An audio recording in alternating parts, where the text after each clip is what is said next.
With over 2 selections in Bihar Higher Judicial Services, 3 selections in Chhattisgarh Higher Judicial Services, and over 40 selections in 32nd Bihar Judicial Services. भाई साहब हमारा साल तो बहुत लाजवाब जा रहा है। अगर आप भी चाहते हो ना कि आने वाला समय आपका भी अच्छा जाए, we have a golden opportunity for you, a Judiciary Foundation program where you will get to learn from a judge how to become a judge. इस प्रोग्राम के अंदर वो सारी चीजें होने वाली है जो आपको चाहिए। Interactive classes, exam-oriented study material, dedicated sessions for mains answer writing and for judgment writing. और भी बहुत सारी चीजें हैं, उनके बारे में और जानकारी चाहिए ना तो नीचे दिए नंबर पर तुरंत कॉल करिए। My name is Shivangi. I have secured 11th rank in 32nd Bihar Judicial Services. If I talk about myself, so I have done my schooling from Nazat Academy Gaya. Thereafter, I have completed 5-year BLLB integrated course from Faculty of Law, Banaras Hindu University in the year 2022, and thereafter I have done Masters of Law from the same university in the year 2024. Also, in the meanwhile, I was preparing for the Judicial Services examinations, और जो Bihar judiciary का paper था वो भी parallelly मेरे LLM के साथ ही चल रहा था because it took around 1.5 years. The examination for Bihar Judiciary consists of 3 stages. First stage is of preliminary, second is of mains, and third is of interview.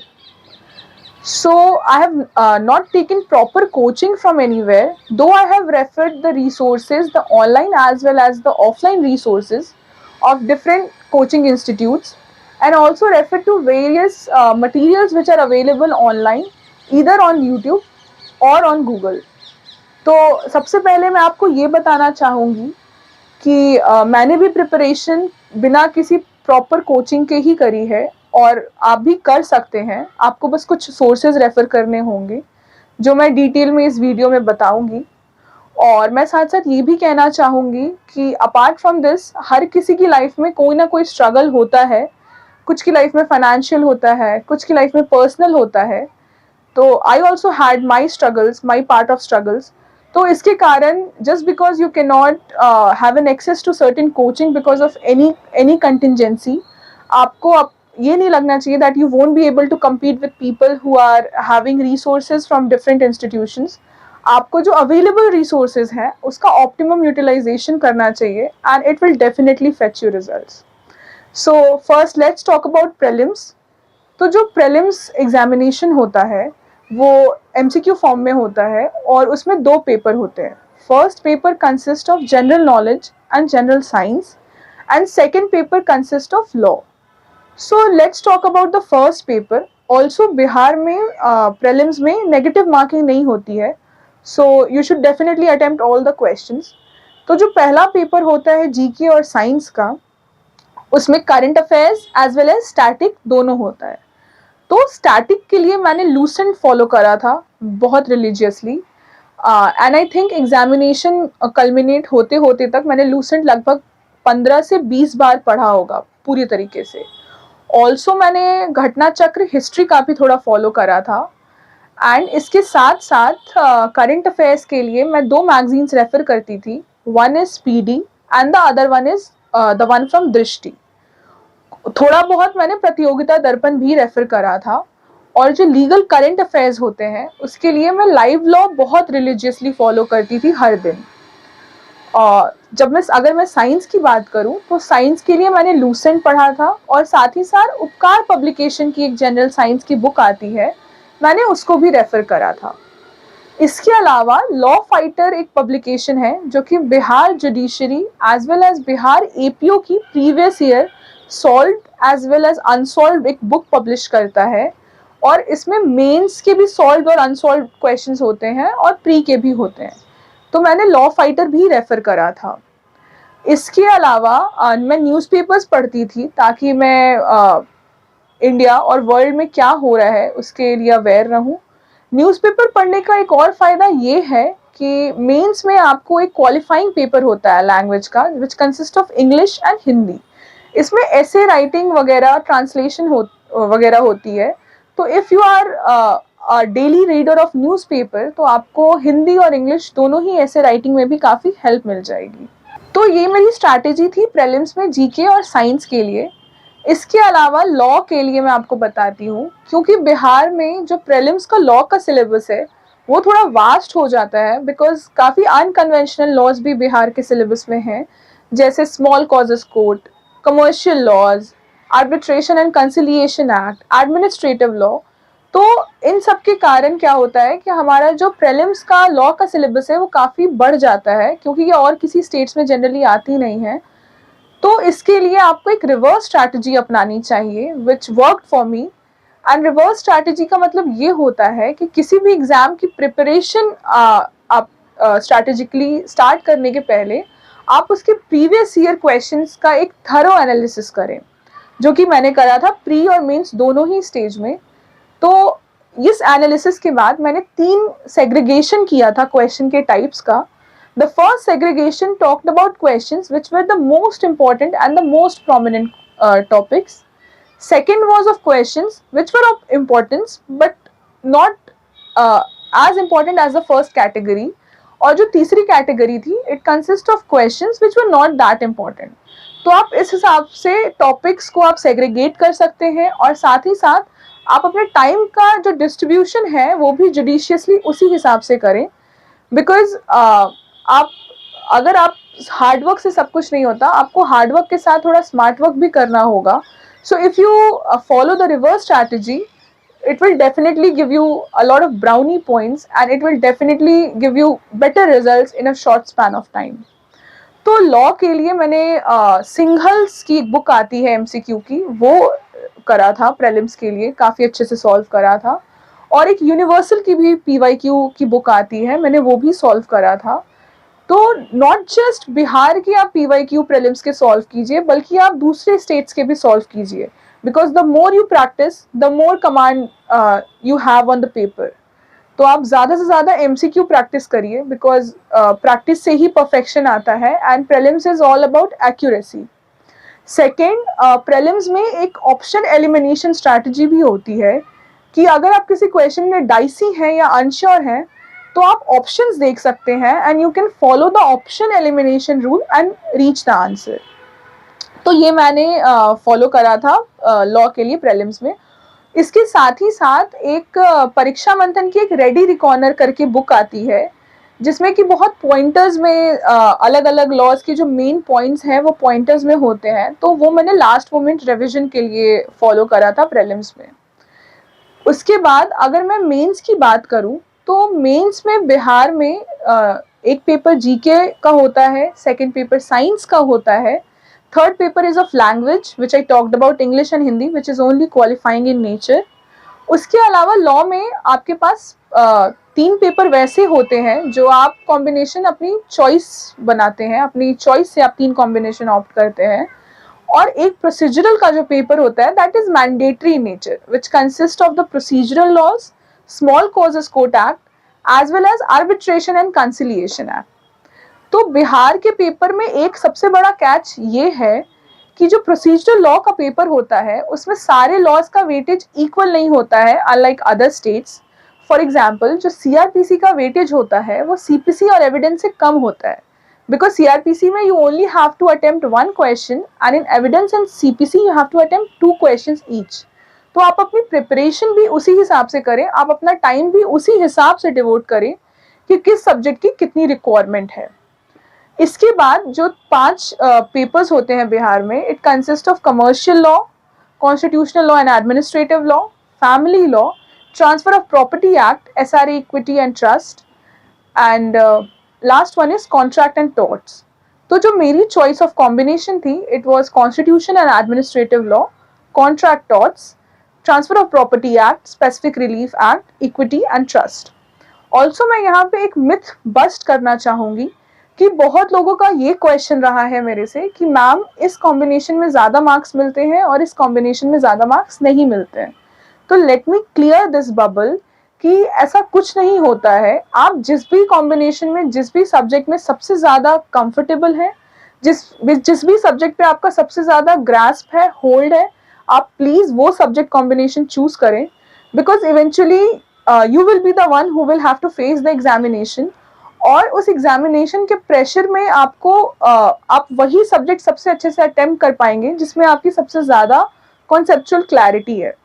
क्योंकि बिहार में 5 दिन पेपर होता है मेंस का, और वो भी back to back like 2 shift में होता है, first shift and second shift, तो it becomes very hectic after a point.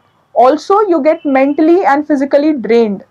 तो आप, अगर आपने ऐसा कोई सब्जेक्ट ऑप्ट कर लिया ये सोच के कि इसमें मार्क्स ज़्यादा मिलेंगे and you are not very comfortable in the subject, तो आप कहीं ना कहीं एग्जामिनेशन के बीच में you will go blank in that particular subject. To avoid this, you should always opt for subjects you are most comfortable with. Coming to the strategy and the resources what I referred in my mains. तो mains में मैं GK की सबसे पहले बात करूंगी। तो GK में it consist of static and current affairs.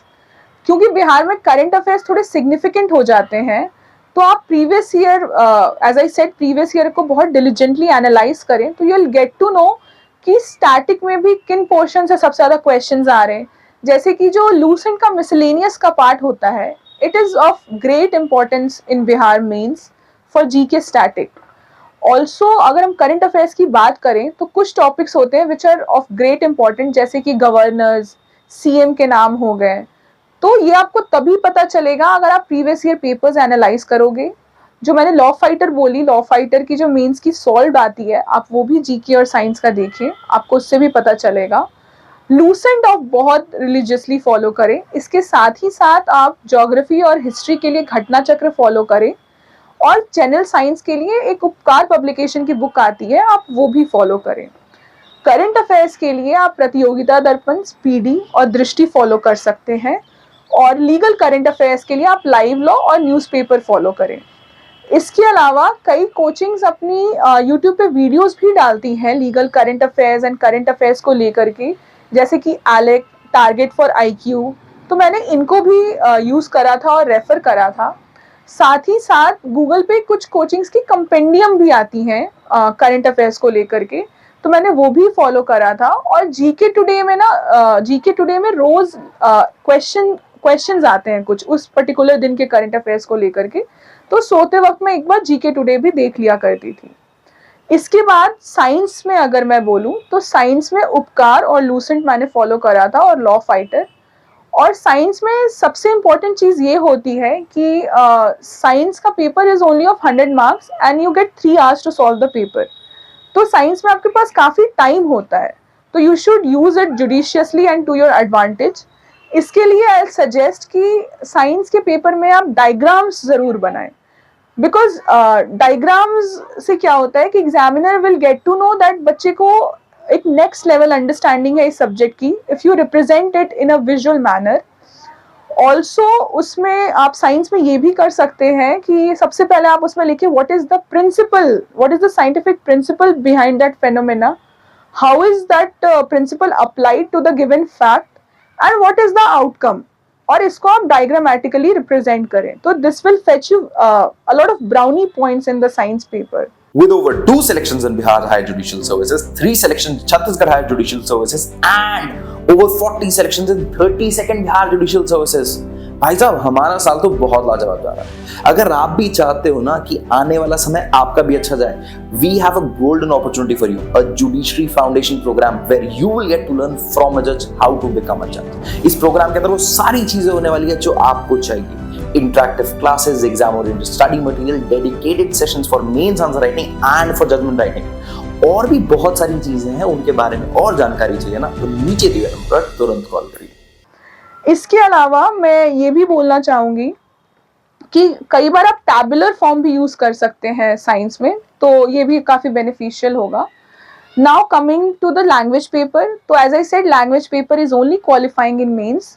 तो उसके लिए ग्रामर के लिए आप कोई भी बुक लास्ट में रेफ़र कर सकते हैं, लास्ट के 1 हफ्ते में, जिससे आप जो मेन टॉपिक्स होते हैं हिंदी में, फॉर एग्जांपल लाइक समास के क्या भेद है, संज्ञा के क्या भेद है, सर्वनाम के क्या भेद है, अलंकार के क्या भेद है, तो अगर आप प्रीवियस ईयर देखेंगे तो आपको टॉपिक समझ में आ जाएंगी, तो आप उस हिसाब से ग्रामर प्रिपेयर कर सकते हैं। नेक्स्ट कम्स ट्रांसलेशन, तो आप ट्रांसलेशन की थोड़ी प्रैक्टिस कर लीजिए।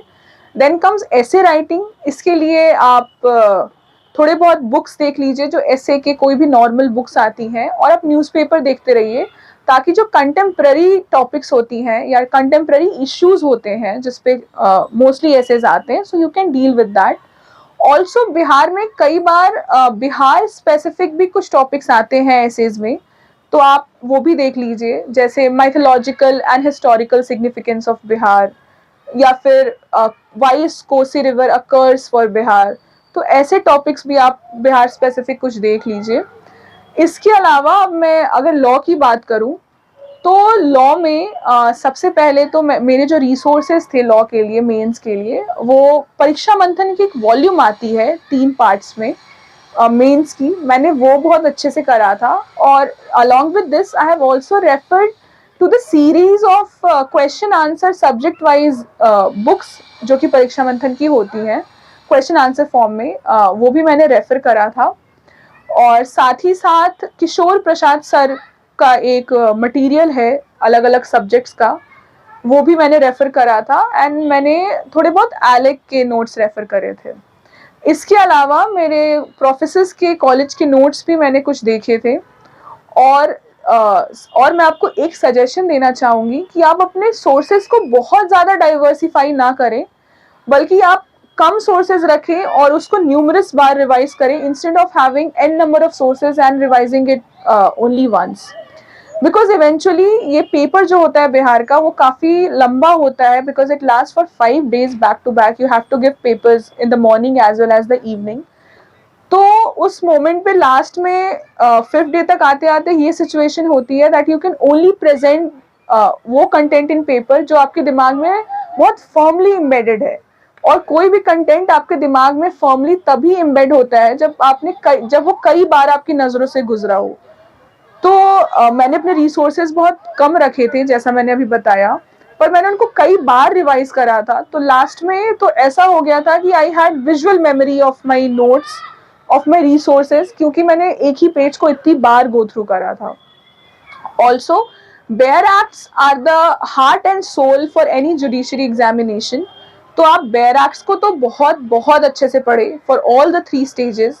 और जो इंडेक्स होता है आप उसको भी बहुत अच्छे से पढ़ें, क्योंकि कई बार जो क्वेश्चंस होते हैं वो डायरेक्ट इंडेक्स बेस्ड भी आ जाते हैं प्रीलिम्स में, and even in the interview direct section से, केस लॉ से क्वेश्चन आ जाते हैं। और बिहार में आपको ये भी बोलना चाहूँगी, क्योंकि जो एक क्वेश्चन होता है वो काफ़ी लेंदी होता है because it is of 25 marks. तो you try to include case laws in your answers, case laws which are recent as well as case laws which are landmark. इसके अलावा बिहार में कई बार वो बहुत सारे ज्यूरिस्ट के नाम या बहुत सारे जजेस के नाम दे देते हैं, जैसे लॉर्ड एटकिन ने क्या बोला है, लॉर्ड मैंसफील्ड ने ये बोला है, तो इलाबोरेट दिस। तो you should also try to use names of different jurist and जजेस इन योर आंसर्स। और मैं आंसर राइटिंग के लिए ये भी बोलूँगी कि do practice answer writing. You should solve previous year questions of mains as well and get it checked by someone who is aware of the know-hows of that particular state examination। जैसे क्योंकि मैंने कोई particular coaching की series नहीं ली थी, तो मैं क्या करती थी कि मैं प्रीवियस ईयर बिहार के मेंस के पेपर सॉल्व करती थी और अपने सीनियर्स को दिखाती थी, प्रोफेसर्स चेक कराती थी, या फिर उन सीनियर से कराती थी जो ऑलरेडी बिहार में अभी सर्व कर रहे हैं, who got selected in the 31st Bihar judicial services. तो आप ये कर सकते हैं if you are lacking resources and if you are lacking mentors to check your paper. और इसके अलावा मैं आपको ये भी बोलना चाहूँगी कि जो प्रेजेंटेशन होता है आपके आंसर राइटिंग का वो बहुत इम्पॉर्टेंट रोल प्ले करता है, because every student will eventually right law in the paper, but how will you make your paper different from others.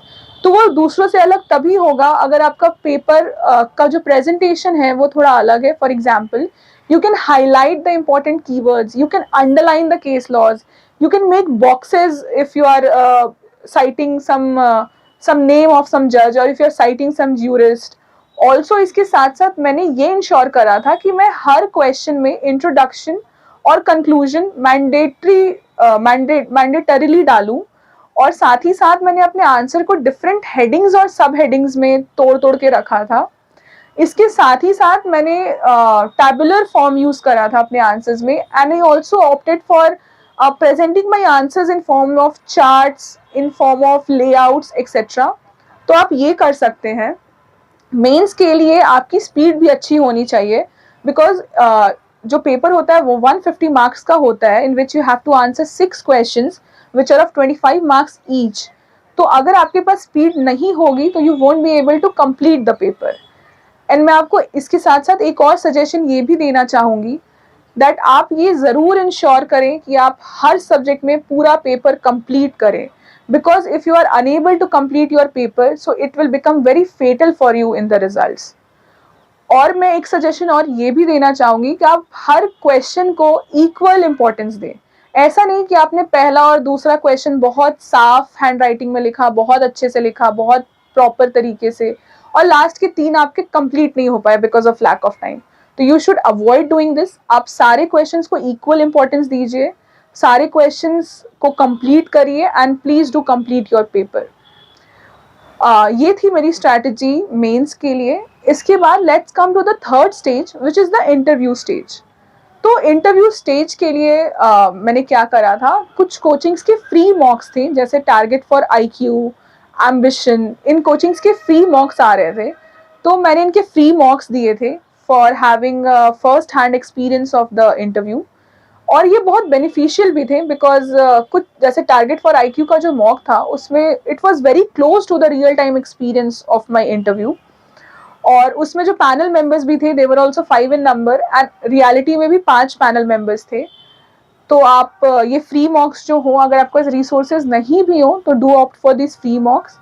और आप ऑलरेडी जो सेलेक्टेड स्टूडेंट्स हैं जुडिशरी में, आप उनसे बात करिए. They will tell you what to do and what not to do in the interview. तो please do take their suggestions and recommendations.